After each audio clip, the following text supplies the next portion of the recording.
Anna Carter n'aurait jamais imaginé qu'engager un faux fiancé serait le mensonge qui l'amènerait à la vérité la plus dangereuse de sa vie. Ce qui avait commencé comme un plan désespéré pour faire taire sa famille s'était transformé en quelque chose d'impossible à contrôler, un désir si réel qu'il en était brûlant. Lorsque l'hélicoptère atterrit et qu'il en sortit avec ce sourire qui promettait l'infini, elle le sut. Rien ne resterait fin bien longtemps. Le pouvoir, les secrets, la passion, et un amour capable de les sauver, ou de les détruire complètement. Le miroir embué de son petit appartement lui renvoyait son reflet. Le satin glissait froidement sur sa peau, épousant chaque courbe avec une élégance qu'elle s'autorisait rarement à ressentir. Le parfum sucré qu'elle portait, un mélange de vanille et de jasmin, flottait dans l'air humide de la salle de bain, se mêlant à l'arôme persistant du café qui refroidissait sur le comptoir de la cuisine. Dehors, la ville respirait à son rythme habituel. Des klaxons lointains, les voix étouffées des voisins, le bruit métallique des portails que l'on ferme. Tout semblait ordinaire, tout, sauf ce qu'elle s'apprêtait à faire. Ses mains tremblaient alors qu'elle appliquait la dernière couche de rouge à lèvres. Elle observait son propre reflet avec un mélange de détermination et de peur. Ses yeux bruns brillaient de quelque chose situé entre l'espoir et le désespoir. Combien de fois s'était-elle sentie invisible lors des réunions de famille? Combien de pics subtils de son arrogante cousine Jessica sur sa vie, simple, avait-elle avalé en silence? Combien de fois avait-elle fait semblant de sourire en entendant des remarques sur son célibat à 28 ans, comme si son existence n'avait de valeur que validée par une bague au doigt? Aujourd'hui, tout cela allait finir. La décision d'engager un faux fiancé était née d'une nuit de solitude, alors qu'Anna, assise sur le canapé usé de son salon, faisait défiler machinalement son téléphone après un énième message de groupe rempli de photos de Jessica avec le fiancé parfait, la maison parfaite, la vie parfaite. L'humiliation lui brûlait la poitrine comme de l'acide. Ce n'était pas de l'envie. C'était de l'épuisement. L'épuisement d'être traité comme une moins que rien. L'épuisement de devoir justifier ses choix. L'épuisement de sentir qu'elle ne serait jamais assez. C'est alors qu'elle avait trouvé cette annonce discrète, compagnon professionnel pour événements sociaux, discrétion garantie. Au début, l'idée lui avait paru absurde, mais plus elle y pensait, plus elle prenait tout son sens. Il ne s'agissait pas de tromper qui que ce soit de manière permanente. Il s'agissait de respirer, juste pour une soirée, de se sentir désirable, valorisé, vu, juste une fois. Après des jours de recherche, elle avait choisi un profil qui l'avait laissé sans souffle. John. La photo montrait un homme à l'allure raffinée, une mâchoire ciselée, des yeux qui semblaient détenir des secrets. Le profil ne disait que « charme ». Élégance. Absolue. Discrétion. Parfait. Exactement ce dont elle avait besoin pour impressionner. L'arrangement était simple. Il l'accompagnerait au dîner d'anniversaire de sa grand-mère, dans l'hôtel le plus luxueux de la ville. Il prétendrait être son fiancé. Sourirait. Ferait la conversation. Ferait ravaler à Jessica chaque mot méchant qu'elle ait jamais prononcé. Maintenant, debout devant le miroir, Anna sentait le poids de ce choix. Ce qui avait semblé libérateur sur l'écran de son téléphone portait désormais une pointe de honte. Ai-je vraiment besoin d'un homme, même faux, pour me sentir complète? La question résonna dans son esprit, mais elle la repoussa. Pas aujourd'hui. Aujourd'hui, elle méritait de se sentir puissante. Son téléphone vibra sur le comptoir. Un message. J'arrive dans 10 minutes. Soyez prête. Son cœur s'emballe. 10 minutes. Juste 10 minutes, et la mascarade commencerait.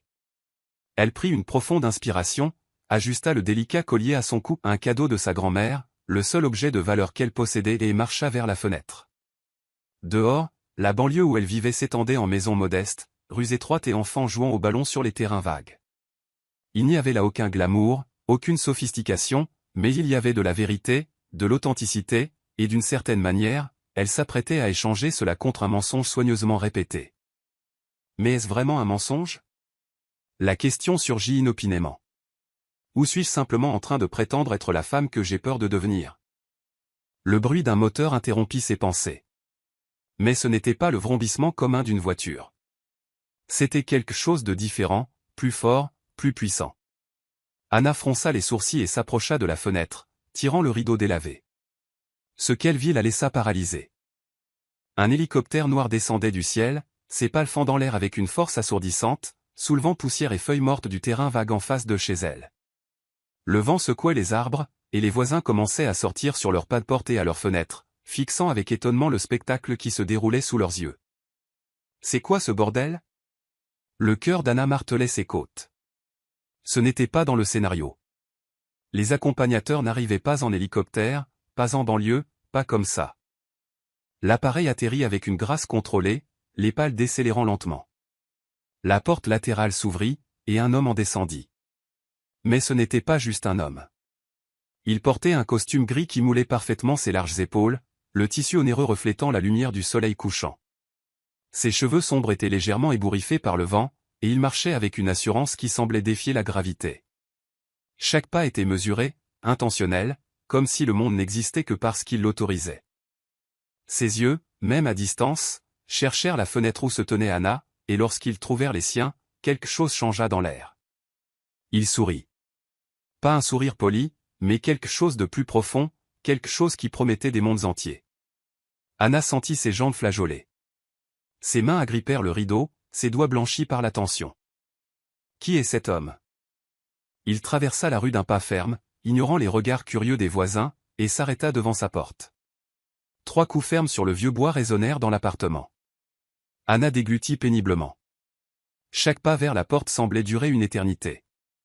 Son cœur battait si fort qu'elle était sûre qu'il pouvait l'entendre de l'autre côté. Quand elle ouvrit, l'impact fut encore plus grand. De près, il était dévastateur. La mâchoire anguleuse, les yeux d'un bleu profond qui semblait voir à travers elle, le parfum subtil d'une fragrance boisée qui envahissait ses sens comme une drogue. Il était réel, il était parfait, et il était là. Anna Carter. La voix était grave, veloutée, portant une autorité naturelle qui faisait sonner chaque mot comme un ordre. Oui, parvint-elle à peine à articuler. Vous êtes John? Il inclina légèrement la tête, ce sourire mystérieux jouant sur ses lèvres. Le seul et l'unique. Il marqua une pause, ses yeux glissant lentement sur elle, de ses chaussures à talons jusqu'à ses yeux nerveux. J'espère que vous êtes prête à faire forte impression. Le ton était confiant. Mais il y avait quelque chose de plus, quelque chose entre les lignes qu'elle ne parvenait pas à déchiffrer. Anna prit une profonde inspiration, essayant de reprendre le contrôle. Prête, mentit-elle. Car à cet instant, elle le savait. Rien de cette soirée ne se passerait comme prévu. Et peut-être était-ce exactement ce dont elle avait toujours eu besoin. L'air à l'intérieur de l'hélicoptère était différent de tout ce qu'Anna avait jamais connu. Cela sentait le cuir neuf et quelque chose d'indéfinissable. Peut-être le pouvoir, peut-être l'argent, ou peut-être simplement la confirmation qu'elle venait d'entrer dans un monde totalement étranger au sien. Le siège en cuir souple épousait son corps alors qu'elle tentait de contrôler sa respiration saccadée, ses mains agrippant la ceinture de sécurité comme si c'était la seule chose qui la maintenait connectée à la réalité. John s'installa à côté d'elle avec l'aisance de quelqu'un qui faisait cela tous les jours, ce qui était probablement le cas. Ses longs doigts assurés ajustèrent ses propres sangles avec des mouvements précis, presque mécaniques, avant de se tourner vers elle. Le sourire qui courbait ses lèvres était à la fois rassurant et déstabilisant. « Première fois » demanda-t-il, sa voix rivalisant avec le bruit des pales qui commençaient à accélérer de nouveau. Anna déglutit, se forçant à détourner le regard de ses yeux bleus qui semblaient lire chacune de ses pensées. « Dans un hélicoptère ? » Oui. Elle essaya de paraître désinvolte, mais sa voix tremblota. « Alors détendez-vous. » Il se pencha légèrement vers elle, si près qu'elle pouvait sentir la chaleur émaner de son corps. « Vous êtes en sécurité avec moi. » La phrase aurait dû la rassurer. Elle aurait dû. Mais la façon dont il l'avait dite, avec cette intensité contenue, ce regard pénétrant, fit quelque chose de complètement différent. Cela lui noua l'estomac, fit trébucher son cœur dans sa poitrine. L'hélicoptère commença à s'élever, et Anna sentit la pesanteur s'emparer de son corps. En bas, les maisons de banlieue devenaient de plus en plus petites, les rues se transformant en fines lignes, les gens en points insignifiants. C'était comme si elle laissait derrière elle non seulement le quartier où elle vivait, mais la version d'elle-même qui s'était toujours contentée d'être invisible. Elle regardait par la fenêtre, fascinée et terrifiée à la fois, lorsqu'elle sentit quelque chose de chaud toucher sa main. Elle se tourna brusquement et vit les doigts de John sur les siens, fermes, réconfortants, mais aussi électrisants. « Regardez devant, pas en bas » instruisit-il doucement. « La vue est meilleure. » Et il avait raison. Devant, l'horizon s'ouvrait en nuances d'orange et de rose alors que le soleil entamait sa lente descente. La ville s'étendait comme un organisme vivant, pulsant de lumière qui commençait à scintiller. C'était à couper le souffle. C'est magnifique, murmura Anna, presque pour elle-même. Oui, répondit John. Mais quand elle tourna le visage, elle réalisa qu'il ne regardait pas le paysage. Il la regardait, elle. Une rougeur monta aux joues d'Anna. Elle détourna rapidement le regard, feignant un regain d'intérêt pour la fenêtre, mais elle pouvait sentir le poids de ce regard toujours posé sur elle, pouvait sentir la tension dans l'air changer, devenir plus dense, plus chargée. Combien de minutes passèrent en silence? Elle l'ignorait. Le temps semblait avoir perdu son sens ici, suspendu entre ciel et terre, entre le mensonge qu'elle avait créé et la vérité qui commençait à s'insinuer dans les espaces vides de sa conscience. « Je peux vous poser une question ?» La voix de John coupa le silence, douce mais directe. Anna se tourna vers lui, essayant de garder contenance. « Bien sûr. Pourquoi avez-vous fait ça ?» La question la prit au dépourvu. Elle cligna des yeux, confuse. « Faire quoi ?»« M'engager. » Il inclina légèrement la tête, l'étudiant avec une curiosité sincère qui contrastait avec le professionnalisme auquel elle s'attendait. « Une femme comme vous n'a pas besoin d'un faux accompagnateur. »« Alors. Pourquoi ? Une femme comme vous ?» Les mots résonnèrent dans son esprit. Comment la voyait-il ? Que voyait-il quand il la regardait ? Anna sentit l'impulsion de détourner la conversation, de donner une réponse vague et sûre, mais il y avait quelque chose dans ses yeux bleus, une sincérité désarmante, qui lui donna envie d'être honnête. « Parce que je suis fatiguée, avoua-t-elle, la voix plus basse maintenant. Fatiguée d'être la cousine ennuyeuse, fatiguée d'entendre des blagues sur ma solitude, fatiguée de sentir que je ne suis pas assez bien. » La vulnérabilité de ses propres mots la surprit. Elle n'avait jamais admis cela à voix haute, pas même à elle-même. John ne répondit pas immédiatement. Il se contenta de l'observer avec une intensité qui faisait se sentir Anna nue, exposée, comme si chaque couche de protection qu'elle avait bâtie au fil des ans était délicatement retirée. « Vous savez que c'est un mensonge, n'est-ce pas ?» dit-il finalement, la voix basse, presque intime. « Que vous êtes bien plus cassé. » Le cœur d'Anna battit irrégulièrement. Elle ne savait pas quoi dire. Elle ne savait pas si elle le croyait, ou s'il était juste professionnel, disant ce qu'il pensait qu'elle avait besoin d'entendre. Mais avant qu'elle ne puisse répondre, le pilote annonça par l'interphone, arrivé à destination dans 2 minutes. La réalité revint comme un coup de poing. Anna regarda par la fenêtre et vit le magnifique hôtel approcher, une structure imposante de verre et de marbre, illuminée comme un bijou au centre-ville. Des voitures de luxe étaient garées à l'entrée. Des gens élégamment vêtus circulaient à la réception. Mon Dieu, c'est réel. Nerveuse, demanda John, et il y avait une pointe d'amusement dans sa voix. Terrifiée, admit Anna avec un sourire en coin. Il rit, un son profond et authentique qui résonna dans sa poitrine et, d'une certaine manière, dans la sienne aussi. Bien. Ça veut dire que ça vous tient à cœur. Il serra doucement sa main, qui était toujours sous la sienne. Suivez-moi, simplement. Je m'occupe de tout. L'hélicoptère atterrit en douceur sur l'héliport de l'hôtel. Les pales commencèrent à décélérer, et le silence soudain sembla amplifier chaque battement du cœur d'Anna. John sortit le premier, bougeant avec une grâce athlétique qui rendait tout facile. Puis il lui tendit la main. Anna n'hésita qu'une seconde avant de placer sa main dans la sienne. Le contact était ferme, sûr, et lorsqu'il la tira doucement hors de l'hélicoptère, elle sentit un frisson parcourir son échine, non pas de froid, mais de pure anticipation. Le vent au sommet de l'immeuble ébouriffait ses cheveux, et elle tenta de les remettre en place rapidement, mais John fut plus rapide. D'un geste presque instinctif, il passa ses doigts le long de son visage, replaçant délicatement une mèche rebelle derrière son oreille. Le geste était si intime, si naturel, qu'Anna en oublia de respirer. « Prête ?» demanda-t-il, et il y avait quelque chose de différent dans sa voix maintenant, quelque chose de moins professionnel, quelque chose de plus personnel. « Prête ?» mentit-elle à nouveau. Mais cette fois, alors qu'il marchait côte à côte vers l'ascenseur, sa main reposant légèrement sur son dos nu, envoyant des ondes de chaleur à travers tout son corps, Anna réalisa quelque chose d'alarmant. Elle ne faisait plus semblant de ressentir quelque chose. Elle le ressentait pour de vrai, et c'était bien plus terrifiant que n'importe quel mensonge qu'elle avait prévu de raconter. Les portes de l'ascenseur s'ouvrirent, révélant un intérieur luxueux tapissé de miroirs.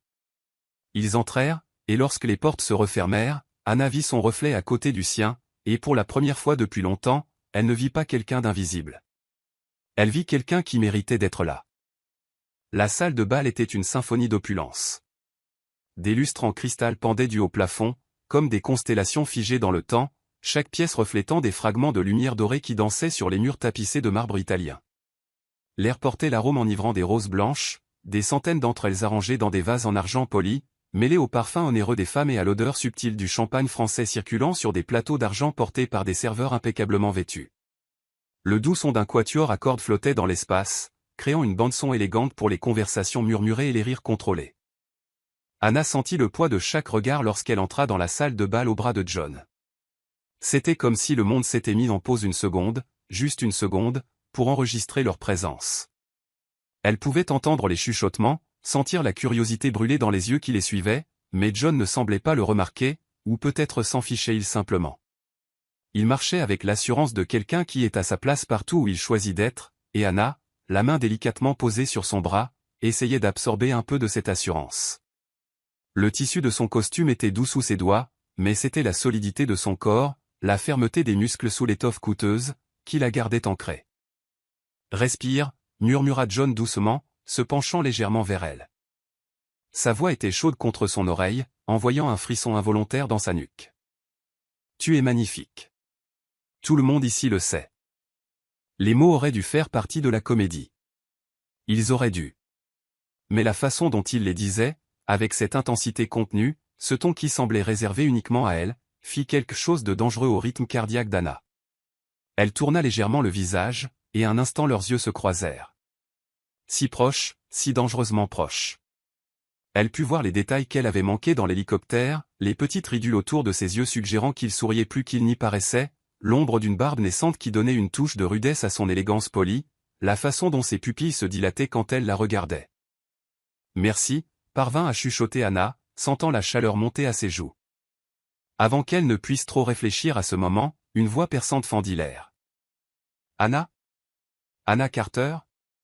Mon Dieu, c'est vraiment toi ?» Anna ferma les yeux une fraction de seconde, reconnaissant la voix avant même de se retourner. Jessica. Quand elle se tourna enfin, elle vit sa cousine approcher avec un sourire qui n'atteignait pas ses yeux. Jessica était éblouissante comme toujours, une robe en soie bleue qui coûtait probablement plus que le loyer mensuel d'Anna, des cheveux blonds parfaitement bruchés tombant en vagues sur ses épaules, des bijoux qui étincelaient sous les lumières des lustres.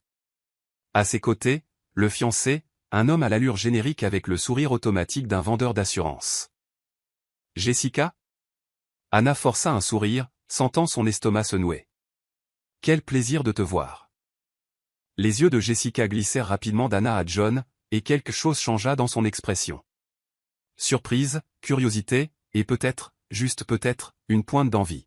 « Et qui est-ce » demanda Jessica, le ton essayant de paraître décontracté mais chargé d'un intérêt à peine voilé. Ce fut John qui répondit, tendant la main avec un sourire courtois mais distant.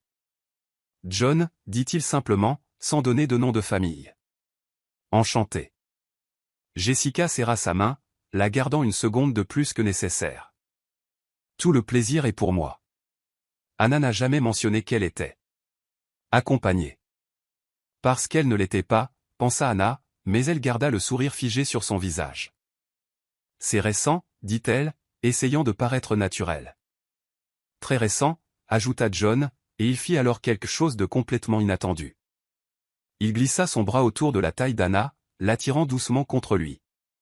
Sa main s'installa dans le creux de ses reins, et la chaleur de cette paume contre sa peau envoya une décharge électrique le long de sa colonne vertébrale.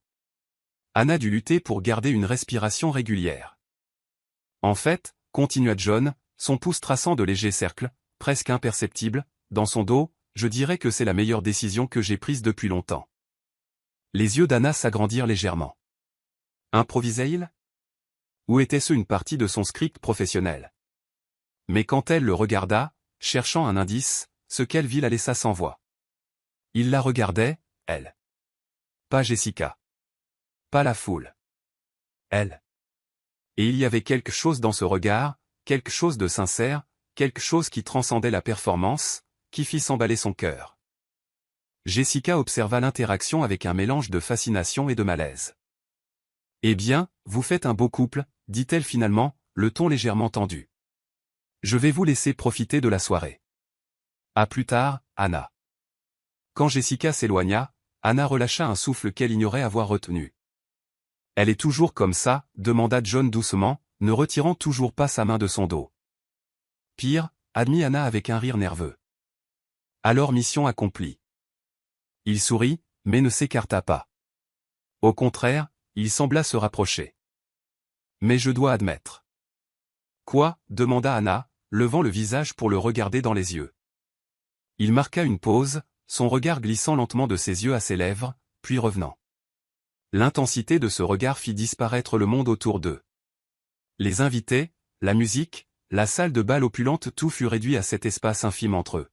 « Tu es trop belle pour faire semblant », chuchota Théil, et sa voix était rauque, chargée de quelque chose qui dépassait le professionnalisme. Les mots auraient dû n'être qu'une partie du jeu, mais la façon dont ils furent dits, avec son souffle si près de sa peau, avec ce regard qui semblait la brûler, fit fermer les yeux à Anna une seconde de plus qu'elle n'aurait dû. Quand elle les rouvrit, il était toujours là, toujours si proche, la regardant toujours comme si elle était la seule personne dans la salle. « John, je... » commença-t-elle, mais elle ne savait pas comment finir. Quoi dire? Quoi admettre? Et puis, comme si l'univers avait décidé d'intervenir, une voix grave résonna derrière eux. « John Weston? C'est vraiment vous? » Anna sentit John se tendre à ses côtés. La main posée sur son dos resta là, mais quelque chose changea, une raideur imperceptible, un changement subtil de posture. Un homme d'âge moyen, au ventre proéminent et au costume cher, approchait avec un large sourire. « Je n'arrive pas à y croire, John Weston, quel honneur de vous avoir ici. » Anna fronça les sourcils. « Weston ?» Elle regarda John, confuse, mais il garda son expression neutre, hochant simplement poliment la tête vers l'homme. « Bonsoir, » répondit John, cordial mais distant. « Mon Dieu, j'ai lu à propos de la dernière affaire du groupe Weston dans Forbes. » « Brillant, tout simplement brillant, » continua l'homme, inconscient de la tension croissante. « Vous devez être ici pour affaires, j'imagine. » Toujours au travail, le grand John Weston. Les mots résonnèrent dans la salle de bal. Groupe Weston. Forbes. John Weston. Anna sentit le sol se dérober sous ses pieds. Lentement, très lentement, elle se tourna pour regarder John. Et elle vit la vérité écrite dans ses yeux, une vérité qu'il n'essaya pas de cacher. Il n'était pas juste John, il était John Weston, et tout ce qu'elle croyait savoir venait de voler en mille éclats. L'air sur la terrasse de l'hôtel était différent, plus propre, plus froid, comme si l'altitude pouvait d'une certaine manière purifier la confusion qui s'emparait de l'esprit d'Anna.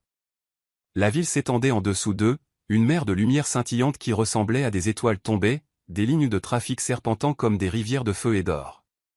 Le vent nocturne soufflait doucement, portant avec lui l'odeur lointaine d'une pluie qui n'était pas encore tombée, et le son étouffé de la musique s'échappant de la salle de bal à travers les portes vitrées derrière eux. Anna agrippait fermement la rambarde, ses doigts blanchis par la tension serrant le métal froid. Sa respiration était irrégulière, son cœur battait si fort qu'elle pouvait le sentir pulser dans sa gorge. Chaque pensée était un tumulte, colère, confusion, peur, et quelque chose de plus dangereux qu'elle ne voulait pas nommer. Derrière elle, John restait silencieux. Elle pouvait sentir sa présence, solide, imposante, impossible à ignorer même sans regarder. Elle pouvait entendre sa respiration contrôlée, le son presque imperceptible du tissu de son costume quand il changeait son poids d'un pied sur l'autre. « Anna ?» Sa voix coupa finalement le silence, douce mais chargée de quelque chose qui ressemblait dangereusement à du regret. « Non » l'interrompit-elle, toujours le dos tourné, la voix tremblante mais ferme. « Ne prononce pas mon nom comme si ça allait t'arranger quoi que ce soit. » Silence à nouveau, lourd, suffocant. Anna ferma les yeux, essayant d'organiser le chaos en elle. John Weston. Le nom résonnait dans son esprit comme un glas. Elle l'avait recherché sur son téléphone en s'enfermant brièvement dans les toilettes de la salle de bal, ses doigts tremblants tapant frénétiquement, et ce qu'elle avait trouvé lui avait donné le vertige. Fondateur du groupe Weston, milliardaire, l'un des hommes les plus puissants de la côte est. Son visage avait orné les couvertures de magazines économiques. Ses entreprises brassaient des milliards. Il n'était pas juste riche, il était influent, quelqu'un qui pouvait acheter et vendre des vies en un coup de fil. Et elle avait essayé de l'engager. L'humiliation brûlait comme de l'acide dans ses veines. Comme il avait dû rire d'elle, comme cela avait dû être amusant pour lui, la petite journaliste ordinaire essayant de payer pour ses services, totalement ignorante de qui il était vraiment. « Pourquoi as-tu fait ça ?» demanda finalement Anna, toujours sans se retourner. Sa voix était basse mais chargée d'une douleur brute. « Pourquoi as-tu prétendu être ça ?»« Parce que j'avais besoin de te rencontrer, » répondit John simplement, et il y avait une honnêteté brutale dans sa voix qui fit qu'Anna se tourna enfin pour lui faire face. Il était à quelques mètres, les mains dans les poches, sa posture toujours confiante, mais avec quelque chose de différent dans les yeux. Quelque chose de vulnérable qu'elle n'avait pas vu avant. Le vent ébouriffait légèrement ses cheveux noirs, et la douce lumière de la ville reflétée sur son visage révélait des traces de fatigue, de poids. De solitude. « Me rencontrer ?» répéta Anna, sa voix montant d'une octave sous l'incrédulité. « Tu ne me connais pas. Tu ne sais rien de moi. »« J'en sais plus que tu ne le penses, » contra-t-il, faisant un pas vers elle. Anna recula instinctivement, heurtant la rambarde. Son cœur s'emballa, non de peur, mais de quelque chose de plus complexe, de plus troublant. « N'approche pas, » avertit-elle, levant une main comme si elle pouvait créer une barrière physique entre eux. John s'arrêta, mais ne détourna pas le regard. Ses yeux bleus l'étudiaient avec une intensité qui faisait se sentir Anna exposée, nue, comme si chaque secret qu'elle gardait était lu entre les lignes de son expression. « Je t'ai vu il y a des mois, » commença-t-il, la voix basse mais ferme, dans une interview que tu as faite pour le magazine Business Insider. Tu interviewais un PDG arrogant qui essayait de t'impressionner avec des chiffres vides et des promesses creuses, et toi.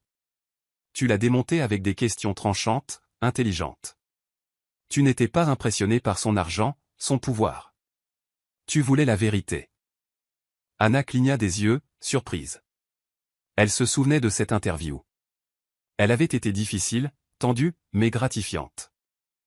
J'ai regardé cette interview 3 fois, continua John, ses yeux ne quittant jamais les siens, et à chaque fois que je la regardais, je devenais plus fasciné par ton intelligence, par ton courage, par la façon dont tu ne te laissais pas intimider.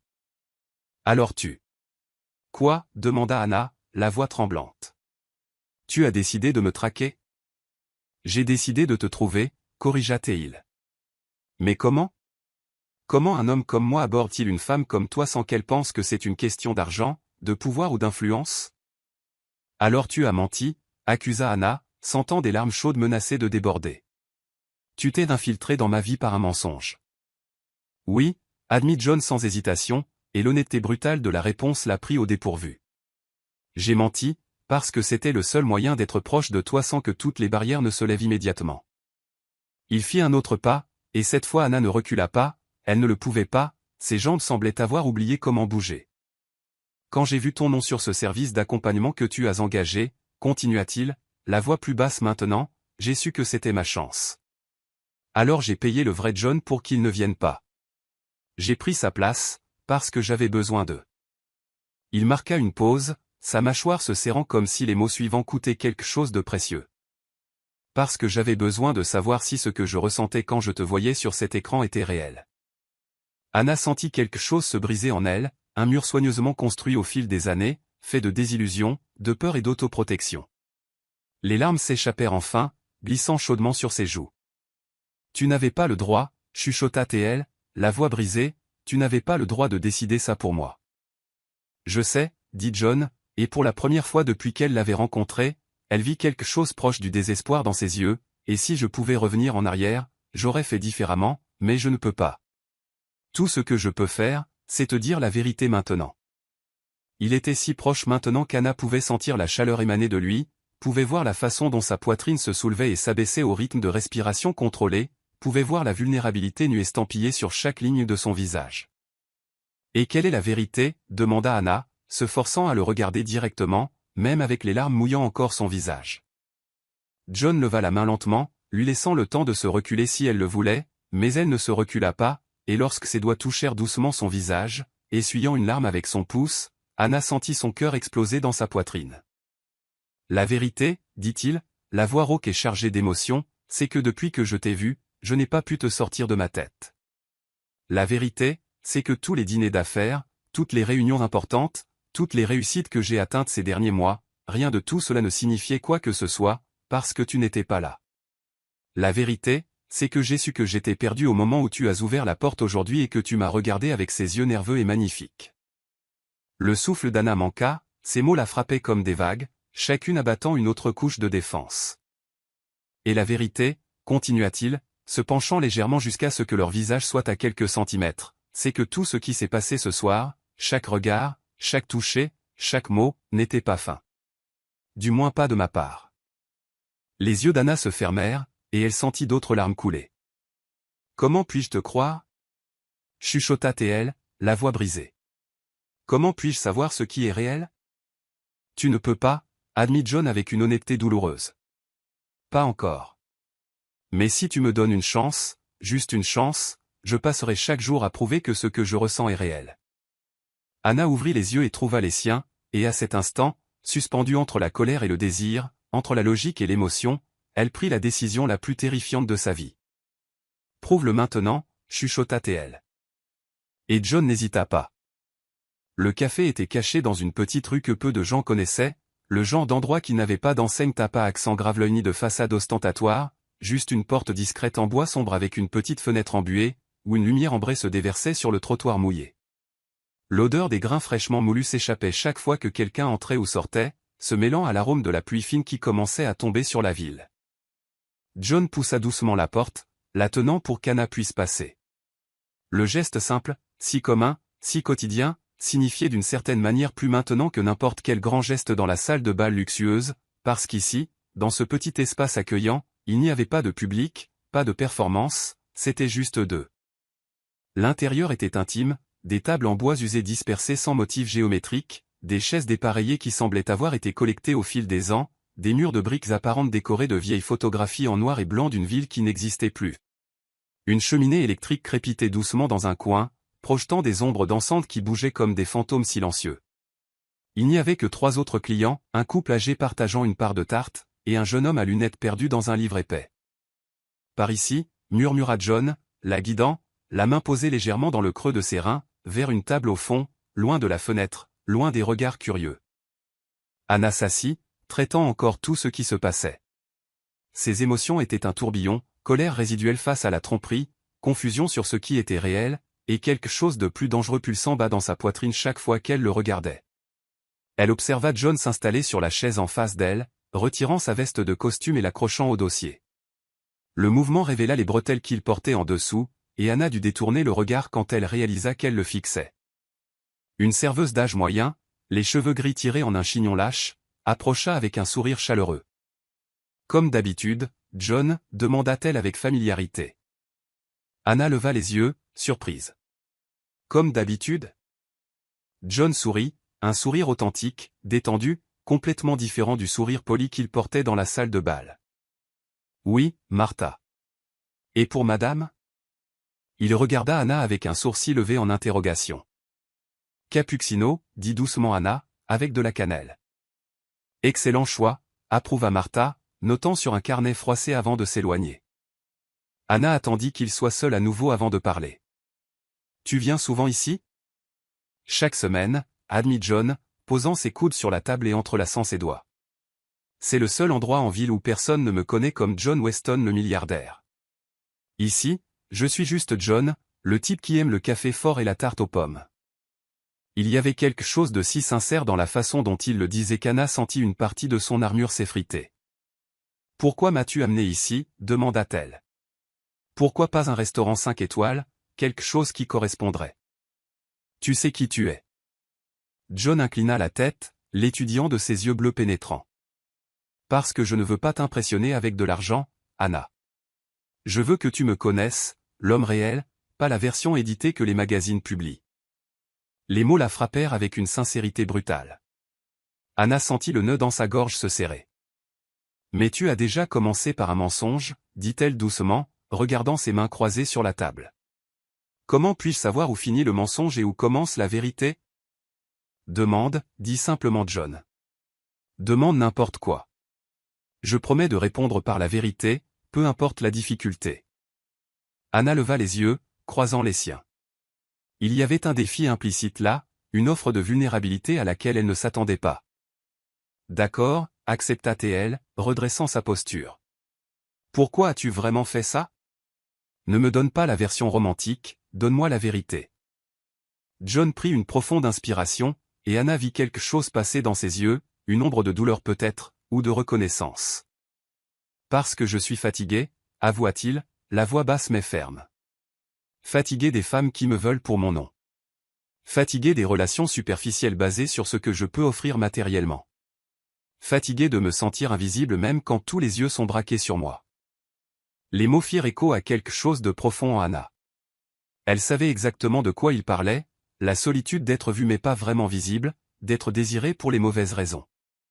Quand je t'ai vu dans cette interview, continua John, j'ai vu quelqu'un qui n'était pas facilement impressionnable, quelqu'un qui cherchait de la substance, et je. Il marqua une pause, sa mâchoire se serrant comme si admettre cela coûtait quelque chose de précieux. Je voulais être vu de cette façon. Comme quelque chose au-delà d'une valeur nette. Martha revint avec les cafés, les plaçant doucement sur la table avec 2 parts de tarte que personne n'avait commandées. C'est offert par la maison, fit-elle avec un clin d'œil avant de s'éloigner à nouveau. Anna prit la tasse chaude entre ses mains, sentant la chaleur réconfortante traverser ses paumes. Elle prit une petite gorgée, le goût riche du café mêlé à la cannelle explosant sur sa langue. C'était parfait. À mon tour, dit John, se penchant légèrement en avant. Pourquoi as-tu vraiment engagé un faux fiancé? Et ne me donne pas la version sur ta cousine. Donne-moi la vérité. Anna sentit sa poitrine se serrer. C'était juste. Il s'était ouvert. Maintenant c'était son tour. Mais admettre cela à voix haute semblait exposer une blessure qu'elle préférait garder cachée. Parce que j'ai peur, avoua-t-elle finalement, les mots sortant tremblotants. Peur que peut-être Jessica ait raison, peut-être que je ne suis vraiment pas assez bien, peut-être que je ne trouverai jamais quelqu'un qui me choisisse non pas par convenance ou obligation, mais parce qu'il veut sincèrement être avec moi. Les larmes menacèrent de déborder à nouveau, mais elle cligna rapidement pour les contenir. Alors j'ai pensé, si je ne peux pas avoir la vraie chose, au moins je peux faire semblant pour une nuit, au moins je peux ressentir ce que ça fait d'être désiré, même si c'est un mensonge. Le silence qui suivit fut lourd, mais pas inconfortable. John ne détourna pas le regard, n'essaya pas de combler le vide avec des mots de consolation vides. Puis, lentement, il tendit la main à travers la table, paume ouverte en une invitation silencieuse. Anna regarda cette main, forte, marquée par quelques cicatrices presque invisibles, de longs doigts qui promettaient la sécurité, et après un moment d'hésitation, elle plaça sa main dans la sienne. Le contact fut électrique, ses doigts se refermèrent doucement autour des siens, son pouce traçant de l'encercle sur sa peau. Comme tu es suffisante, dit John, et la conviction dans sa voix était absolue. Pas parce que je le dis, mais parce que c'est la vérité, et tout homme qui ne voit pas ça est un idiot. Anna rit, un son humide et fragile mais authentique. Y compris l'idiot qui a menti pour me rencontrer? John sourit d'un sourire en coin, plein d'autodérision. Surtout cet idiot-là. Ils restèrent ainsi de longues minutes, mains entrelacées sur la table, café refroidissant, le monde extérieur continuant sa rotation alors qu'ici, dans ce petit refuge caché, le temps semblait suspendu. Anna étudia son visage sous la douce lumière ambrée. Elle vit les fines lignes autour de ses yeux suggérant des nuits sans sommeil, vit la tension dans sa mâchoire indiquant le poids de responsabilité qu'elle ne pouvait imaginer, vit la vulnérabilité dans ses yeux qu'il ne permettait qu'à elle de voir, et elle réalisa quelque chose d'alarmant. Elle commençait à lui faire confiance. « Je peux te poser une question ?» chuchota Anna. « N'importe quoi. » « Qu'est-ce qui se passe maintenant ?» John serra légèrement sa main, ses yeux ne quittant jamais les siens. « Maintenant, on arrête de faire semblant. On arrête de se cacher derrière des mensonges et des performances, et on recommence de la bonne façon. » Et quelle est la bonne façon? Il resta silencieux un moment, comme s'il choisissait soigneusement ses mots. L'honnêteté. La patience. Et le temps. Le temps pour que tu apprennes à me faire confiance à nouveau. Le temps pour que je prouve que je mérite cette confiance. Anna sentit quelque chose remuer dans sa poitrine, un espoir fragile et effrayant. Je ne sais pas si je peux, admit-elle, la voix fragile. Alors laisse-moi te montrer. Et avant qu'elle ne puisse questionner, John se leva, tenant toujours sa main, et la tira doucement sur ses pieds. Qu'est-ce que tu fais? Demanda Anna, confuse. Laisse-moi te montrer qui je suis vraiment. Il l'amena hors du café, dans la rue où la pluie fine s'était transformée en bruine. La ville luisait, humide sous les lampadaires, et là, sans public, sans attente, John toucha doucement son visage, replaçant une mèche de cheveux mouillés derrière son oreille, le même geste que dans l'hélicoptère, mais maintenant chargé d'une signification complètement nouvelle. « Puis-je t'embrasser » demanda-t-il, la voix rauque et vulnérable. Anna le regarda vraiment. Elle vit l'homme derrière le nom, l'âme derrière la fortune, la vérité derrière le mensonge. « Oui » chuchota-t-elle. Et lorsque leurs lèvres se touchèrent, ce n'était pas une performance. C'était une promesse. L'appartement de John était au dernier étage d'un immeuble qui touchait les nuages, littéralement. Lorsque les portes de l'ascenseur privé s'ouvrirent directement dans le salon, Anna sentit l'air quitter ses poumons, non pas à cause de l'opulence, bien qu'elle fût présente dans chaque détail soigneusement choisi, mais à cause de l'intimité de l'espace. C'était comme être invité à l'intérieur de l'âme de quelqu'un. Des fenêtres du sol au plafond embrassaient 3 des 4 murs, offrant une vue panoramique de la ville, s'étendant comme un tapis de lumière scintillante à perte de vue. La pluie tombant dehors créait des motifs éphémères sur le verre, distordant les lumières en formes abstraites et hypnotiques. L'intérieur était minimaliste mais chaleureux, canapé en cuir souple dans des tons gris foncés, une immense bibliothèque remplie de livres qui semblaient réellement lus, pas juste décoratifs, des plantes vertes dans des pots en céramique, et une cheminée à gaz que John alluma d'une touche douce sur la télécommande. L'odeur de l'espace était indubitablement la sienne, cette fragrance boisée qu'Anna avait remarquée dans l'hélicoptère, mais ici elle était plus intense, plus personnelle.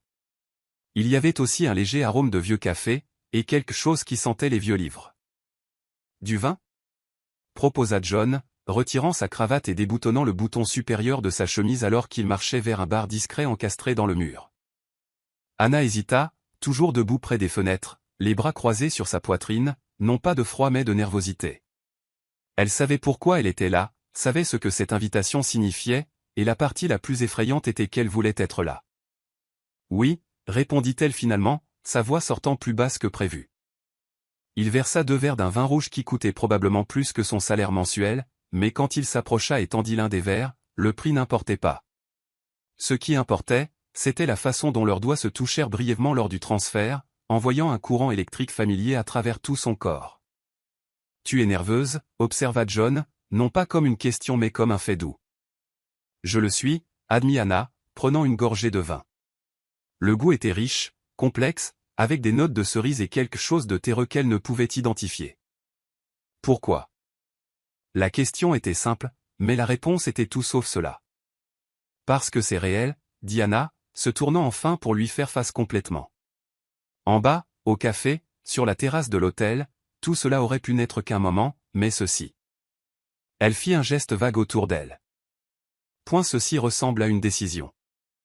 John posa son propre verre sur la table d'appoint, sans même en avoir bu, puis fit un pas vers elle. Juste un, mais ce fut suffisant pour faire s'emballer le cœur d'Anna. C'est une décision, confirma-t-il, ses yeux bleus fixés sur les siens avec une intensité qui rendit l'air plus dense. Et j'ai besoin de savoir si c'est une décision que tu veux prendre, parce que si tu as le moindre doute, la moindre hésitation, on arrête maintenant. J'appelle un chauffeur, je te ramène chez toi, et on attendra que tu sois sûr. La sincérité de ces mots, la façon dont il plaçait le choix entièrement entre ses mains, désarma toute défense résiduelle qu'Anna essayait encore de maintenir. « Je ne veux pas rentrer chez moi » chuchota-t-elle. « Tu es sûr ?» Anna posa son propre verre, ses mains tremblant légèrement en le faisant. Puis, rassemblant tout le courage qu'elle avait, elle combla la distance entre eux. Elle s'arrêta si près qu'elle pouvait sentir la chaleur émaner de son corps, pouvait voir le pouls battre à la base de son cou, pouvait entendre le changement subtil dans sa respiration. « Je suis sûre, dit-elle, regardant directement dans ses yeux. Pendant un instant, juste un instant suspendu dans le temps, aucun d'eux ne bougea point, le monde se réduisit à l'espace infime entre leurs corps, à la tension électrique qui vibrait dans l'air, au son de leur souffle mêlé. Et puis, John bougea. Sa main s'éleva lentement, laissant à Anna le temps de se reculer si elle le souhaitait. Mais elle ne recula pas. Lorsque ses doigts effleurèrent son visage, traçant la ligne de sa mâchoire avec une tendresse qui contrastait avec l'intensité de son regard, Anna sentit ses genoux faiblir. « Tu es magnifique » murmura-t-il, la voix rauque. « Mais ce n'est pas seulement ça. Tu es courageuse, intelligente, vraie, et je. Il ne termina pas sa phrase. Il n'en avait pas besoin, car ses lèvres trouvèrent les siennes avec une fin contenue qui parlait plus fort que n'importe quel mot. Le baiser commença doucement, presque hésitant, comme s'il subsistait encore la possibilité que ce soit une erreur. Mais quand Anna soupira contre sa bouche, quelque chose changea. Le baiser s'approfondit, devenant plus urgent, plus nécessaire. La main de John glissa vers sa taille, l'attirant contre lui, éliminant tout espace existant encore entre eux. Et Anna, se perdant dans l'instant, enroula ses bras autour de son cou, ses doigts s'enfouissant dans ses cheveux sombres. C'était différent du baiser dans la rue. Celui-là avait été une promesse. Celui-ci était l'accomplissement. John la guida lentement vers l'arrière jusqu'à ce que son dos touche la paroi vitrée froide. Le contraste entre le froid du verre et la chaleur de son corps contre le sien fit halter Anna. Il profita de ce moment, le baiser devenant plus profond, plus désespéré, plus réel. Ses mains exploraient, jamais invasives, toujours respectueuses, mais assez audacieuses pour faire s'emballer son cœur. Elles glissèrent sur ses épaules nues, la courbe de sa taille, la naissance de sa hanche. Chaque contact laissait une traînée de feu sur sa peau. John, chuchota Anna contre ses lèvres. Entendre son propre nom sortir de sa bouche avec ce besoin brut fit céder quelque chose en lui. Il la souleva sans effort, un bras puissant sous ses genoux, l'autre soutenant son dos, et Anna enroula instinctivement ses bras autour de son cou. Leurs yeux se rencontrèrent, et dans ce regard, il y avait une question silencieuse. Anna y répondit par un baiser. John la porta à travers le salon, passant un couloir éclairé seulement par la douce lumière de la ville, jusqu'à une chambre à la fois luxueuse et étonnamment personnelle. Un lit immense dominait l'espace, couvert de draps qui semblaient onéreux mais accueillants, des livres empilés sur la table de chevet, une photo encadrée de ses parents, présuma elle sur la commode. Il la déposa doucement sur le lit, le matelas s'affaissant légèrement sous son poids, puis il resta là, debout, à la regarder avec une intensité qui aurait dû l'effrayer, mais qui ne le fit pas. « Tu me coupes le souffle, Anna » avoua-t-il, la voix rauque et vulnérable. Elle se redressa sur ses coudes, ses cheveux étalés sur les oreillers, sa robe vert foncé contrastant avec les draps clairs. « Et toi, tu me fais me sentir. » « Vivante » répondit-elle, la vérité de ses mots résonnant dans chaque syllabe. John commença à déboutonner sa chemise lentement, ses yeux ne quittant jamais les siens. Chaque bouton révélait davantage de peau bronzée, de muscles définis, de petites cicatrices qui racontaient des histoires qu'elle ne connaissait pas encore mais qu'elle voulait apprendre. Lorsque la chemise tomba au sol, Anna sentit sa bouche s'assécher. Il était beau d'une manière qui semblait presque irréelle, mais les petites imperfections et une vieille cicatrice sur son épaule, une tache de naissance sur son torse le rendaient humain, réel, accessible. Il s'agenouilla au bord du lit, ses mains trouvant ses chevilles, ses doigts traçant de l'encercle sur la peau sensible. Ses yeux demandèrent une permission silencieuse, et quand Anna hocha la tête de manière presque imperceptible, il fit glisser ses mains le long de ses mollets, de ses genoux, de ses cuisses, faisant remonter la robe lentement. Chaque contact était révérencieux, chaque mouvement délibéré, comme s'il mémorisait chaque courbe, chaque soupir, chaque frémissement. « Tu es sûr » demanda-t-il encore, lui donnant, même à cet instant, une dernière chance de reculer. « Absolument » répondit Anna en le tirant vers elle. Et lorsqu'ils s'unirent enfin, peau contre peau, souffle mêlé, cœur battant à un rythme synchronisé, ce fut avec une intensité qui transcendait le physique. C'était un abandon. C'était de la confiance. C'était le courage d'être vulnérable avec quelqu'un qui pouvait la blesser, mais dont elle choisissait de croire qu'il ne le ferait pas. Les mouvements étaient lents au début, presque sacrés, comme si tous deux étaient conscients de la fragilité et de la force de ce moment, mais progressivement l'urgence grandit, le besoin de plus près, de plus profond. « Anna » chuchota John contre sa peau, et il y avait tant de choses dans la façon dont il prononçait ce nom au désir, révérence, gratitude. « Je suis là » répondit-elle, ses doigts traçant la ligne de sa colonne vertébrale. « Je suis là avec toi. » Et c'était vrai, complètement, absolument présente. Après, quand leurs corps se détendirent et que leur respiration ralentit, ils restèrent entrelacés. John tira le drap sur eux et embrassa son front avec une tendresse qui serra le cœur d'Anna. Elle posa sa tête sur son torse, écoutant le bruit rythmé de son cœur, un cœur qui, comme le sien, semblait avoir trouvé sa place. Et pour la première fois depuis longtemps, Anna ne se sentit pas perdue. Elle se sentit trouvée. La lumière du matin pénétra par les immenses fenêtres de l'appartement de John telle une douce invasion, peignant tout dans des tons or et argent. Anna s'éveilla lentement, clignant des yeux face à la clarté alors que son corps enregistrait la sensation des draps soyeux contre sa peau, le poids réconfortant d'un bras puissant autour de sa taille, la chaleur d'un autre corps près du sien. Pendant un instant, juste un parfait instant suspendu, elle s'autorisa à ressentir. Ressentir la paix, ressentir la sécurité, ressentir la possibilité que peut-être, juste peut-être, elle avait trouvé quelque chose de réel au milieu de toute cette confusion. John dormait encore, le visage détendu d'une façon qu'elle n'avait jamais vue auparavant. Toutes les lignes de tension avaient disparu, remplacées par une vulnérabilité sereine. Il paraissait plus jeune ainsi, presque comme un garçon déguisé en puissant milliardaire.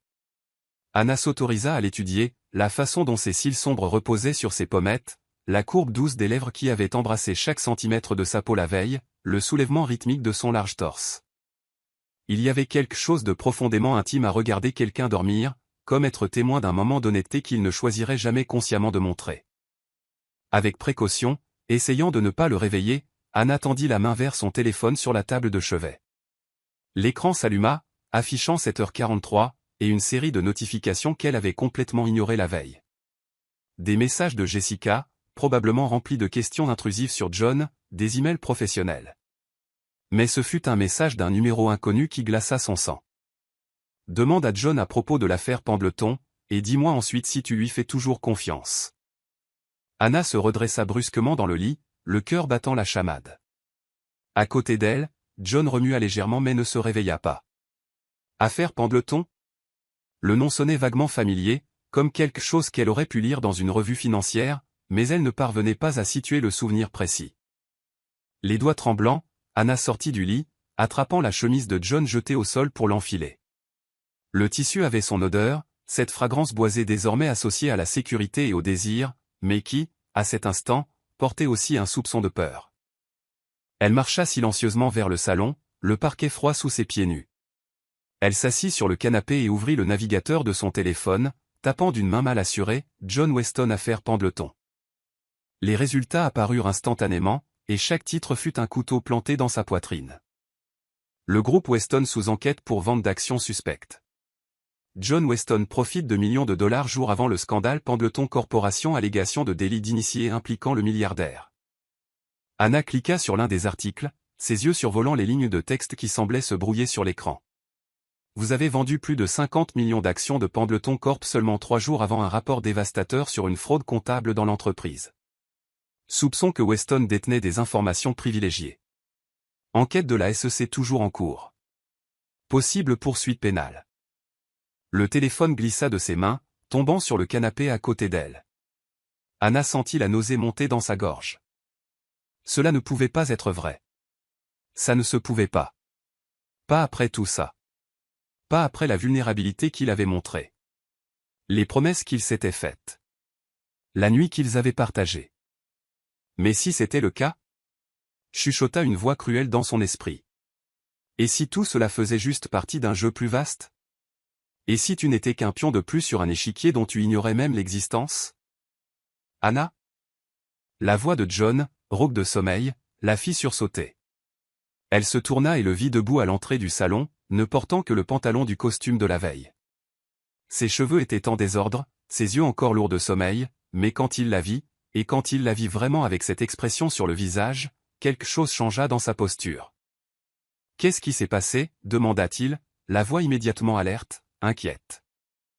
Anna attrapa son téléphone, ses mains tremblant visiblement maintenant. « C'est quoi l'affaire Pendleton ?» Elle le vit. Elle vit le moment exact où la compréhension frappa John. Elle vit la façon dont son visage se ferma légèrement, comme s'il se préparait à un coup. Elle vit la tension envahir les épaules qu'elle avait caressées la nuit précédente. « Qui t'a parlé de ça ?» demanda-t-il, et il y avait quelque chose de prudent dans sa voix qui fit sombrer l'estomac d'Anna encore plus bas. « Est-ce que ça a de l'importance ?» répondit Anna, sa voix sortant plus forte que prévu. « Est-ce que ça compte comment je l'ai découvert, ou est-ce que ça compte que ce soit vrai ?» John fit un pas vers elle, mais Anna leva la main, l'arrêtant. « Non. N'approche pas, dis-moi juste. Dis-moi. Est-ce vrai? As-tu vendu des actions en utilisant des informations privilégiées? C'est compliqué, commença John. Ne me sors pas le « c'est compliqué », explosa Anna en se levant du canapé. Les larmes brûlaient déjà derrière ses yeux. Oui ou non, John, as-tu commis un crime? Non, dit-il fermement, les yeux fixés sur les siens. Je n'ai commis aucun crime. Mais tu as vendu les actions, insista Anna, la voix brisée. Tu as vendu 3 jours avant le scandale. Comment peux-tu dire que ce n'est pas un crime? John passa sa main dans ses cheveux, la frustration visible dans chaque ligne de son corps. Parce que j'ai agi sur la base de données que mon analyste, mon filleul Marcus, m'a fournies. Il a fait l'analyse, a vu les incohérences dans les rapports de Pendleton, et m'a conseillé de vendre. C'est lui qui a signalé la fraude aux autorités compétentes. Et tu as commodément vendu avant que cela ne devienne public, accusa Anna, sentant son cœur se briser en temps réel. J'ai vendu parce que j'avais confiance en son analyse. Contre John, sa voix s'élevant pour la première fois. Parce qu'il est brillant dans ce qu'il fait, et j'ai appris à faire confiance à son jugement. Il n'y avait rien d'illégal là-dedans. Mais les apparences. Commença Anna.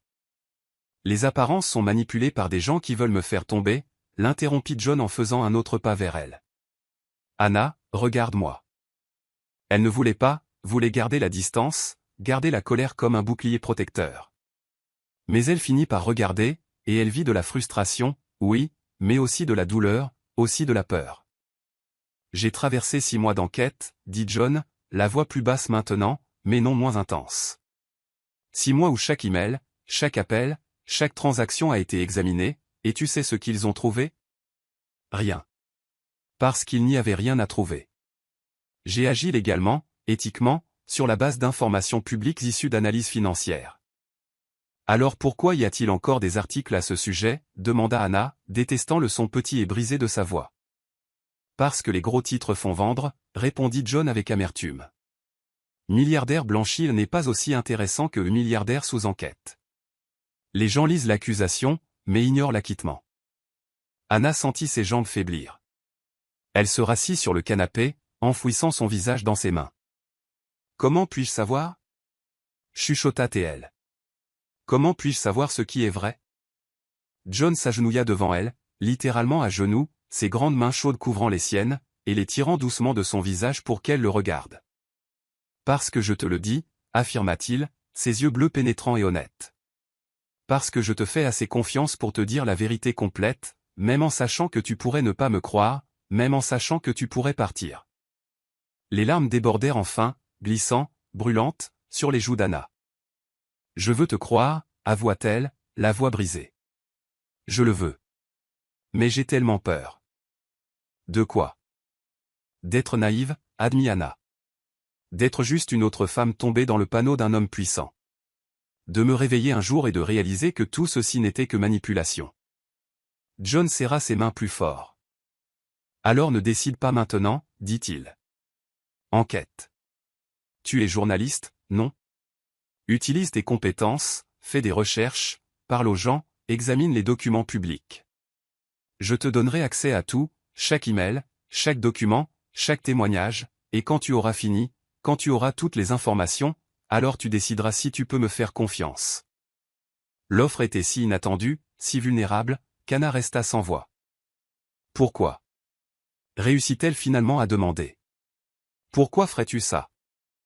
John sourit, un sourire triste mais sincère. Parce que je t'aime, dit-il simplement, et les mots tombèrent comme des bombes dans le silence de la pièce. Parce que tu mérites la vérité, et parce que si nous devons avoir une chance que cela fonctionne, cela doit être construit sur une honnêteté totale, pas sur un espoir aveugle. Anna ne pouvait plus respirer, ne pouvait plus penser. Tout ce qu'elle pouvait faire était de regarder cet homme agenouillé devant elle, offrant sa propre destruction potentielle juste pour prouver son innocence. J'ai besoin de temps, chuchota-t-elle enfin. Je sais, répondit John, embrassant doucement ses mains avant de se lever. Prends tout le temps dont tu as besoin. Mais quand Anna quitta l'appartement 1 heure plus tard, vêtue de la robe froissée de la veille, le cœur en miettes, l'esprit en tumulte, elle n'était pas sûre que le temps suffirait à réparer ce qui venait de se briser. Parce que faire confiance était facile dans l'obscurité de la nuit, entrelacée dans des draps coûteux. Mais à la lumière crue du jour, entourée de gros titres et de soupçons, faire confiance semblait impossible. Les jours suivants passèrent comme un brouillard gris et suffocant. Anna pouvait à peine distinguer l'un de l'autre, des matins qui saignaient sur des après-midi, des après-midi qui s'assombrissaient en nuits solitaires où le sommeil était un visiteur rare et importun. Son petit appartement, autrefois son refuge, ressemblait désormais à une cellule de prison auto-imposée, chaque coin chargé de souvenirs d'une version d'elle-même qui croyait au possible. Elle avait enquêté. Bien sûr qu'elle l'avait fait. Parce que c'était ce que John avait demandé, et parce que c'était ce qu'elle devait faire pour sa propre santé mentale. Elle passa des heures immergée dans les documents publics, les rapports de la SEC, les transcriptions de témoignages, elle parla à d'autres journalistes financiers, à des analystes, à des gens qui connaissaient l'affaire sur le bout des doigts. Et chaque conversation, chaque document, chaque preuve pointait vers la même conclusion inévitable, John disait la vérité. Il n'y avait pas de crime, pas de complot. Il y avait juste un homme qui avait fait confiance au jugement de quelqu'un qu'il aimait comme un fils, et qui avait eu la malchance que cette décision correcte paraisse suspecte vue de l'extérieur. Mais connaître la vérité n'effaçait pas la peur qui s'était installée comme une entité vivante dans sa poitrine. Car la question n'était jamais vraiment de savoir si John était coupable de délit d'initié. La question était, Anna pouvait-elle survivre dans un monde où les gens doutaient toujours, soupçonnaient toujours, jugeaient toujours? Son téléphone sonna pour la 17e fois cette semaine. John. Comme toujours. Elle regarda l'écran illuminé, une photo de lui qu'elle avait secrètement prise ce matin-là dans l'appartement, avant que tout ne s'effondre, quand il était distrait à faire du café, la lumière de la fenêtre créant un halo doré autour de sa tête. Anna laissa l'appel aller sur messagerie, comme toujours. Pas parce qu'elle ne voulait pas lui parler, mais parce qu'elle ne savait pas quoi dire. Désolé d'avoir douté de toi-même quand tu m'offrais la vérité. Désolé d'être trop lâche pour croire que quelque chose de si bon puisse être réel. Désolé pour... Les coups fermes à la porte interrompirent sa spirale d'autoflagellation.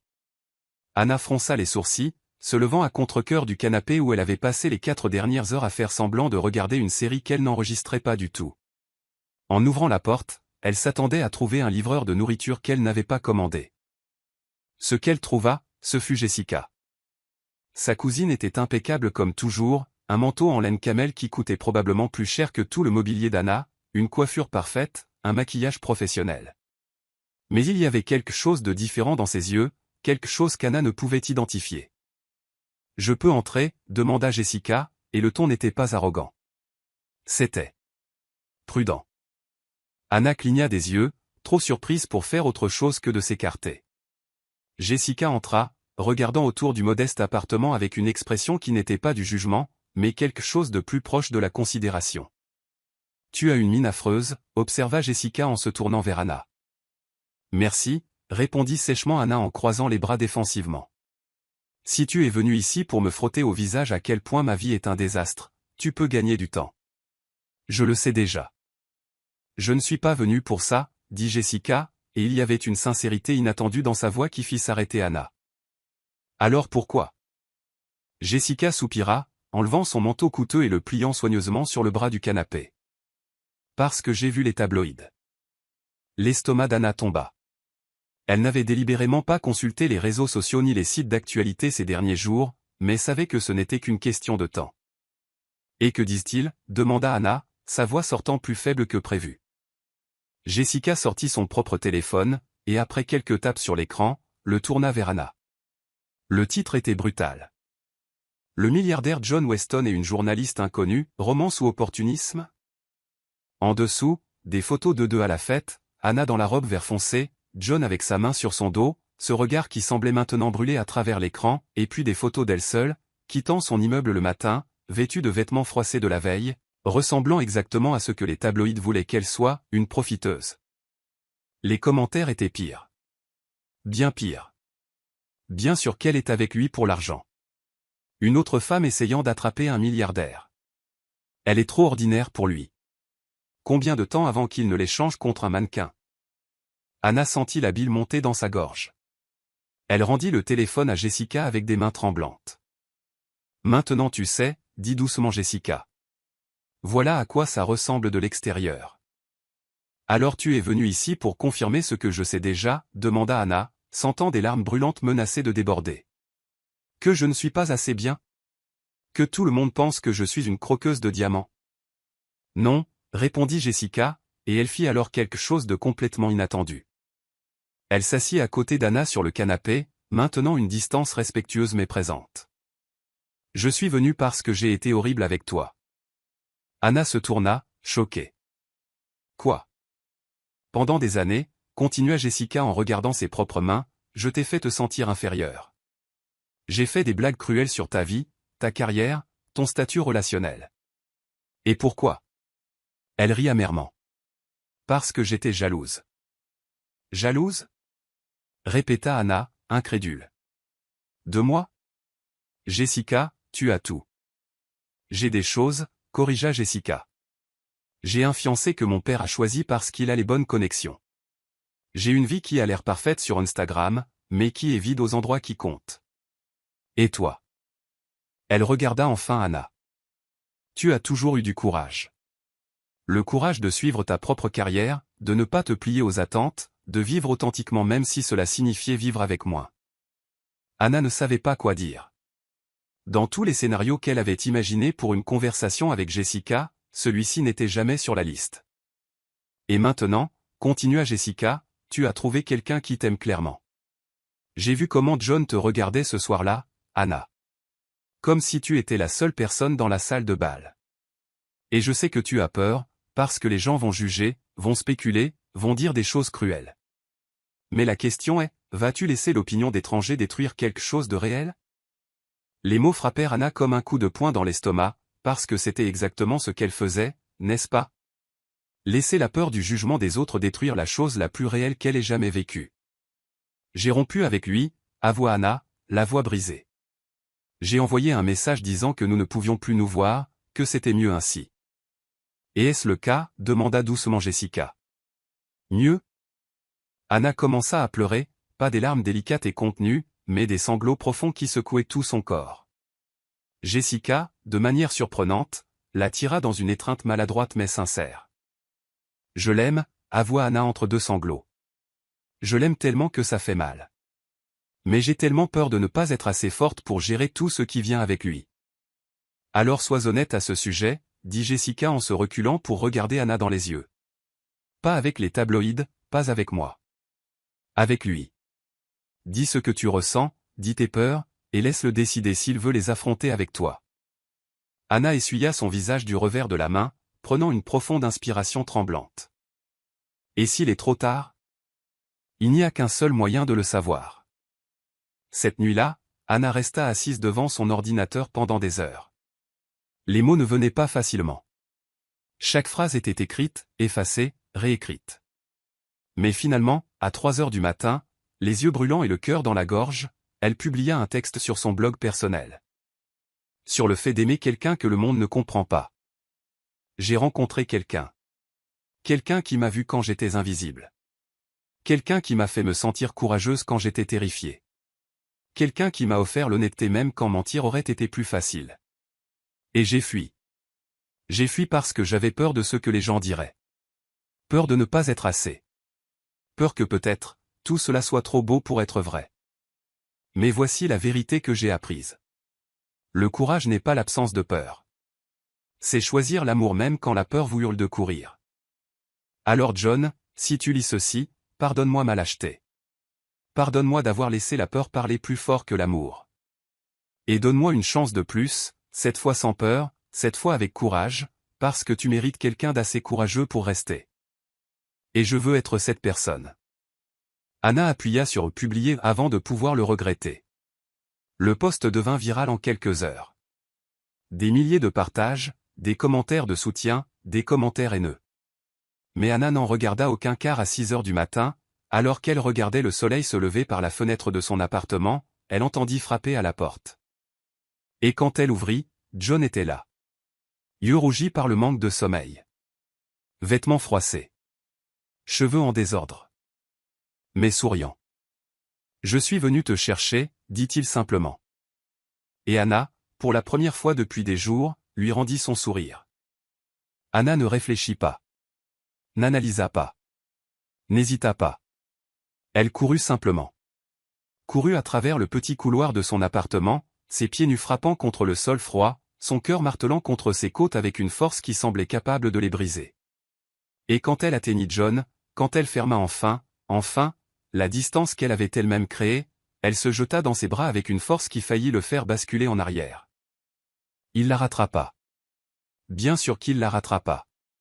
Ses bras puissants se refermèrent autour d'elle comme un refuge, la serrant contre son large torse avec une intensité qui parlait de jours d'absence, de nuits sans sommeil, de la peur que peut-être il soit trop tard. Anna enfouit son visage dans son cou, respirant cette fragrance boisée qui était devenue synonyme de maison, et commença à pleurer. Ce n'étaient pas des larmes de tristesse, mais de soulagement. Le genre de soulagement qui vient quand on arrête enfin de fuir quelque chose vers quoi on aurait dû courir. « Je suis désolé », chuchota-t-elle contre sa peau, la voix étouffée et brisée. « Je suis désolé, je suis désolé, je suis désolé. » Chut, murmura John, une main montant pour caresser ses cheveux, ses doigts s'entremêlant dans les mèches désordonnées. Tu n'as pas besoin de t'excuser.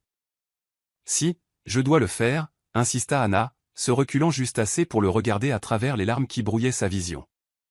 Je t'ai abandonné. J'ai douté de toi-même quand tu m'as donné toutes les raisons d'avoir confiance. J'ai laissé la peur.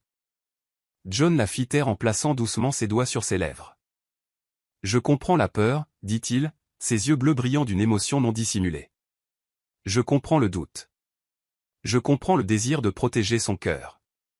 Anna, je n'ai jamais attendu de toi que tu me fasses confiance aveuglément.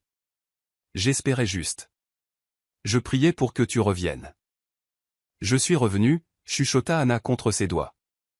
Je suis là, et cette fois je ne fuis pas.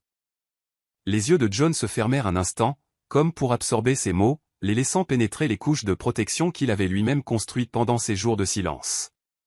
Quand il les rouvrit, il y avait des larmes là aussi.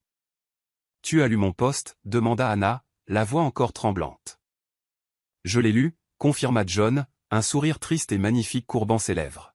« Je l'ai lu environ 50 fois, et chaque fois que je le lisais, mon cœur battait plus vite, parce qu'enfin, tu me laissais entrer pour de vrai. » Il la tira à l'intérieur de l'appartement, fermant la porte derrière eux et créant un monde privé où seul eux existaient. La lumière du matin entrait doucement par les fins rideaux, peignant tout de tons dorés et chauds. « Il y a quelque chose que je dois te montrer, » dit John, et il y avait une nervosité dans sa voix qu'Anna n'avait jamais entendue auparavant. Il la guida vers le canapé, l'asseyant doucement avant de s'éloigner un instant. Anna l'observa, confuse, alors qu'il attrapait un sac qu'il avait laissé près de la porte.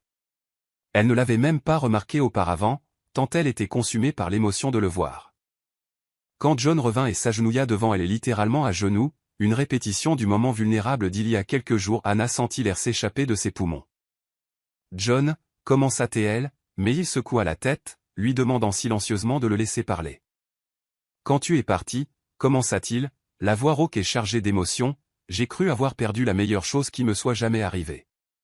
J'ai passé des jours à me demander ce que j'aurais pu faire différemment, comment j'aurais pu prouver que ce que nous ressentions était réel. » Il ouvrit le sac et en sortit quelque chose qui fit s'arrêter le cœur d'Anna. Une robe. Mais pas n'importe quelle robe. Une robe de mariée. Elle était simple, mais absolument éblouissante. De la soie blanche qui capturait la lumière du matin, des coupes élégantes suggérant la sophistication sans ostentation, de la dentelle délicate sur les épaules qui semblait avoir été tissée par des fées. C'était exactement le genre de robe qu'Anna aurait choisi si elle s'était un jour autorisée à rêver de mariage. « Comment as-tu » chuchota Anna, ses doigts tremblants alors qu'elle touchait le tissu doux. « Parce que je fais attention » dit John simplement. « Ce soir-là, quand nous étions au café, tu as mentionné que si jamais tu te mariais, tu voulais quelque chose de simple mais significatif, quelque chose qui te ressemble, pas une version éditée de toi. » Les larmes glissaient librement sur le visage d'Anna maintenant, mais elle n'essayait pas de les cacher. « J'ai acheté cette robe il y a 3 jours, continua John, ses yeux ne quittant jamais les siens. Je l'ai achetée même sans savoir si tu reviendrais. Je l'ai achetée parce que j'avais besoin de croire que tu le ferais, parce que j'avais besoin de croire que ce que nous avions était assez fort pour survivre à la peur. » Il posa la robe soigneusement de côté et puis, avec des mouvements délibérés et tremblants, sortit un petit écrin de velours de sa poche. Le monde d'Anna se réduisit à cet écrin, au son de la respiration saccadée de John, à la lueur d'espoir et de terreur mêlée dans ses yeux. « La première fois que je t'ai demandé en mariage, » dit John en ouvrant la boîte pour révéler une bague qui coupa le souffle d'Anna, « c'était pour de faux. Cela faisait partie d'un jeu que j'avais créé parce que j'étais trop lâche pour t'approcher pour de vrai. La bague était parfaite, un diamant solitaire, pas excessif mais significatif, sur un anneau en or blanc qui semblait avoir été fait spécifiquement pour la main d'Anna. Mais cette fois, continua John, la voix se brisant sur le dernier mot, cette fois c'est réel. Tout est réel. L'amour que je ressens, la peur de te perdre, l'espoir que peut-être, juste peut-être, tu me choisiras en retour. Il prit une profonde inspiration, comme pour rassembler son courage pour les mots suivants. Anna Carter, dit-il, et il y avait tant de poids, tant d'émotion, tant d'amour dans la façon dont il prononçait son nom. Tu es entrée dans ma vie par un mensonge, mais tu es devenue la vérité la plus importante que j'ai jamais connue. Tu me challenges, tu me vois vraiment, pas le nom de famille ou l'argent, mais l'homme qui veut être meilleur parce que tu existes. Tu m'as fait croire que peut-être, je n'ai pas à être seul dans un monde qui ne veut de moi que pour les mauvaises raisons. Une larme s'échappa de son œil, glissant lentement sur sa joue. Alors je te le demande, pas en tant que milliardaire, pas en tant que John Weston du groupe Weston, mais en tant que John, juste John, l'homme qui t'aime plus qu'il ne pensait possible d'aimer quelqu'un. Veux-tu m'épouser? Le silence qui suivit était chargé de tout ce qu'ils avaient traversé, le mensonge initial, la découverte, la passion, le scandale, la peur, la séparation, mais il était aussi chargé de quelque chose de plus fort. L'espoir. Anna regarda l'homme agenouillé devant elle, vulnérable, honnête, terriblement réel. Elle vit les larmes dans ses yeux, vit la façon dont ses mains tremblaient en tenant la boîte, vit la peur absolue du rejet mêlée à l'espoir désespéré de l'acceptation, et elle réalisa quelque chose de fondamental. Le courage n'était pas l'absence de peur, c'était choisir l'amour malgré elle. Oui, chuchota-t-elle, et puis plus fort, avec plus de certitude, oui, je veux t'épouser. Le sourire qui illumina le visage de John fut comme un lever de soleil, lent, radieux, transformateur. Il sortit la bague de la boîte avec des mains qui tremblaient encore et la glissa doucement au doigt d'Anna. Elle allait parfaitement, bien sûr qu'elle allait, et puis John se leva, tirant Anna avec lui, et l'embrassa. Mais ce baiser était différent de tous les autres. Ce n'était pas de la faim ou du désir ou de la passion désespérée, c'était une promesse, c'était un engagement, c'était la fusion de deux âmes qui avaient enfin cessé de lutter contre l'inévitable. Quand ils se séparèrent enfin, souffle mêlé, front se touchant, John chuchota, « Reste avec moi. » Pour toujours, répondit Anna, et cette fois ce n'était pas pour de faux, c'était un vœu. Ils restèrent ainsi de longues minutes, enlacés dans le petit appartement d'Anna, la robe de mariée reposant sur le canapé comme une promesse silencieuse, la bague brillant à son doigt, capturant des fragments de lumière matinale, et Anna réalisa quelque chose de profond. Elle avait passé sa vie entière à se sentir invisible, inadéquate, pas assez, mais dans les bras de John, elle ne ressentait pas cela. Elle se sentait vue, elle se sentait choisie, elle se sentait aimée, et enfin, elle se sentait chez elle. Quand? Demanda doucement John contre ses cheveux. Quand quoi? Quand veux-tu te marier? Il se recula juste assez pour regarder dans ses yeux, un sourire jouant sur ses lèvres. Parce que maintenant que tu as dit oui, je ne prends pas le risque que tu changes d'avis.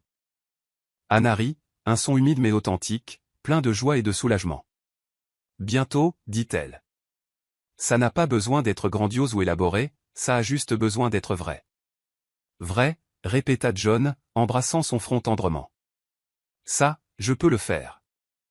Et tandis que la ville s'éveillait dehors, tandis que le monde continuait de tourner avec ses jugements, ses attentes et ses cruautés, à l'intérieur de ce petit appartement, il n'y avait que de l'amour, et pour la première fois depuis longtemps, c'était plus que suffisant. C'était tout. Le vignoble s'étendait comme un tableau vivant sous le ciel de Californie, des rangées interminables de vignes lourdes de raisins mûrs, leurs feuilles se balançant doucement avec la brise chaude qui portait l'arôme doux de la terre fertile et des promesses de récolte. Le soleil entamait sa lente descente vers l'horizon, peignant tout de nuances d'ambre, de rose et d'or qui semblaient tirées d'un rêve. Anna se tenait devant un miroir ancien dans la chambre de la maison principale du vignoble, une structure de pierre et de bois qui respirait l'histoire et le charme rustique. La robe de mariée que John avait choisie des semaines auparavant épousait son corps comme une seconde peau, la soie coulant en vagues douces jusqu'au sol, la dentelle délicate sur les épaules capturant la lumière dorée entrant par la fenêtre ouverte. Mais ce n'était pas la robe qui lui coupait le souffle. C'était la femme dans le miroir. Elle ne reconnaissait pas cette version d'elle-même. Pas l'apparence physique, bien que ses cheveux fussent arrangés en vagues lâches tombant sur ses épaules, et que le maquillage soulignât ses yeux d'une manière qu'elle n'avait jamais réussi à faire seule. Non, ce qui la surprenait, c'était l'expression.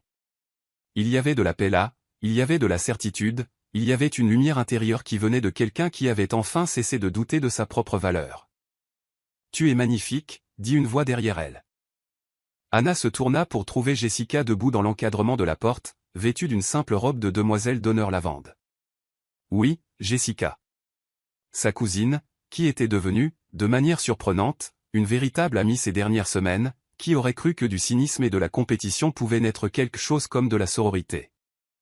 Merci, dit Anna, et le mot portait de multiples significations. Merci pour le compliment. Merci d'être là. Merci de faire partie de ce voyage impossible. Jessica s'approcha, ajustant délicatement une mèche de cheveux qui s'était échappée de l'arrangement. Il est nerveux en bas, partagea-t-elle avec un sourire complice. Il n'arrête pas de vérifier sa montre comme si tu allais disparaître. Anna rit, un son léger et authentique. Je ne vais nulle part. Je sais, dit doucement Jessica. Et il le sait aussi. Mais je pense qu'après tout ce que vous avez traversé, la peur ne disparaît jamais complètement. On apprend juste à choisir l'amour malgré elle. Les mots firent écho à quelque chose de profond en Anna, parce que c'était exactement ça, n'est-ce pas? L'amour n'était pas l'absence de peur ou de doute. C'était le courage de s'engager, même quand l'avenir était incertain. Un coup léger à la porte les interrompit. Martha, la dame du café caché que John fréquentait, entra portant un petit bouquet de fleurs sauvages qu'elle avait cueillies elle-même dans les champs autour du vignoble rose blanche, lavande, petite marguerite, et quelque chose de vert qui sentait le printemps éternel. Pour toi, ma chérie, dit Martha, ses yeux brillants de larmes retenues. John a demandé qu'elle soit simple, il a dit que tu n'avais besoin de rien de grandiose pour être parfaite. Anna accepta le bouquet avec des mains légèrement tremblantes, l'arôme frais et doux emplissant ses sens. Il est temps, annonça Jessica, vérifiant la montre délicate à son poignet. Le cœur d'Anna s'accéléra. Il est temps. Les mots résonnaient avec un poids qui allait au-delà du littéral. Il était temps d'arrêter de douter. Il était temps d'arrêter de se cacher. Il était temps de choisir le bonheur même quand le monde pouvait la juger pour cela. Elles marchèrent ensemble, Anna, Jessica et Martha, à travers les couloirs de pierre de la maison, jusqu'à atteindre la terrasse arrière surplombant les jardins du vignoble. Là, un chemin de pétales blancs serpentait entre les rangées de vignes, vers un petit hôtel dressé sous une pergola couverte de fleurs grimpantes. Il n'y avait que 20 personnes présentes, de vrais amis, pas la liste d'invités qu'un mariage de milliardaires exigerait traditionnellement, et des visages qu'Anna avait appris à connaître ces dernières semaines, des gens qui aimaient John pour l'homme qu'il était, pas pour l'empire qu'il avait bâti. Et puis Anna le vit. John se tenait sous la pergola, vêtu d'un costume gris clair qui contrastait magnifiquement avec sa peau bronzée.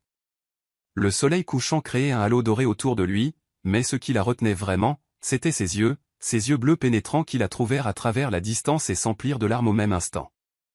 Il sourit, un sourire si authentique, si vulnérable, si lui, qu'Anna sentit son propre sourire le refléter automatiquement.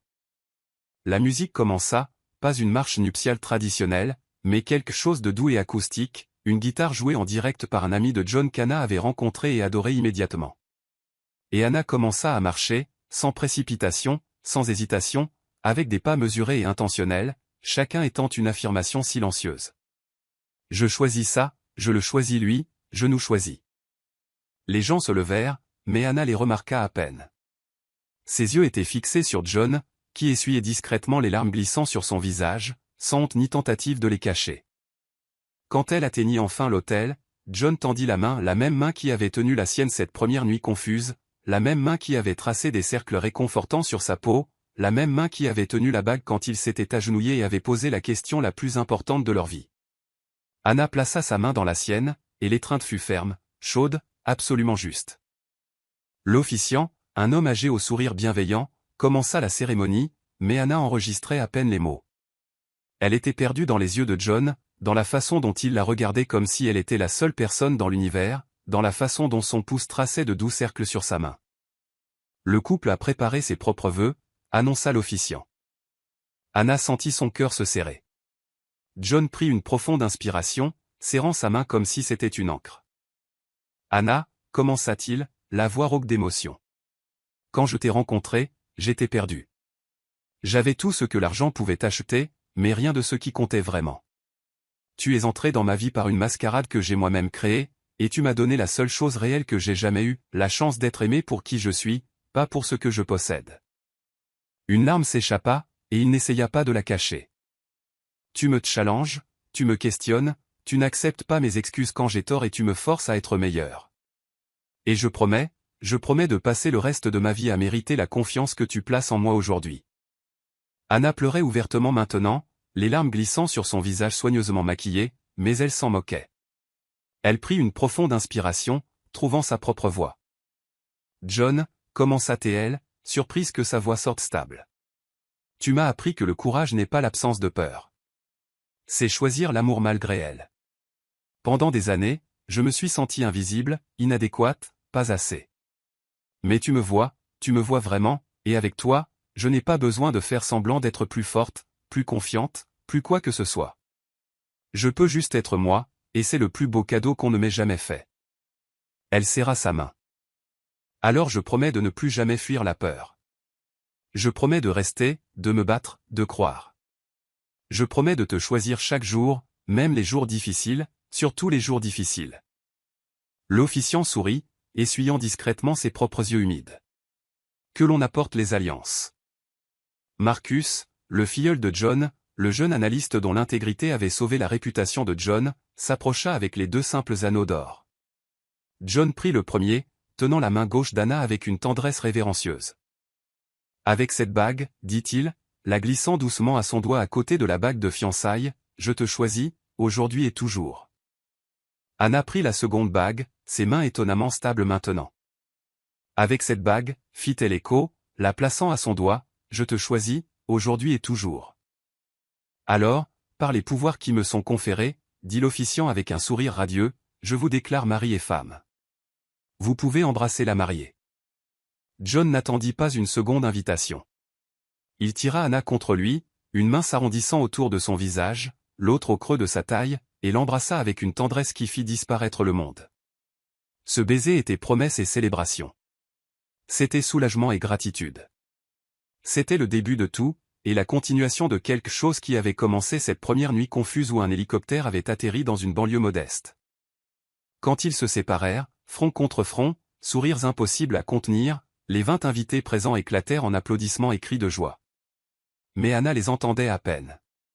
Parce qu'elle était perdue dans les yeux de l'homme qui était maintenant son mari, voyant là le reflet de son propre avenir, incertain peut-être, difficile probablement, mais absolument, incontestablement le leur.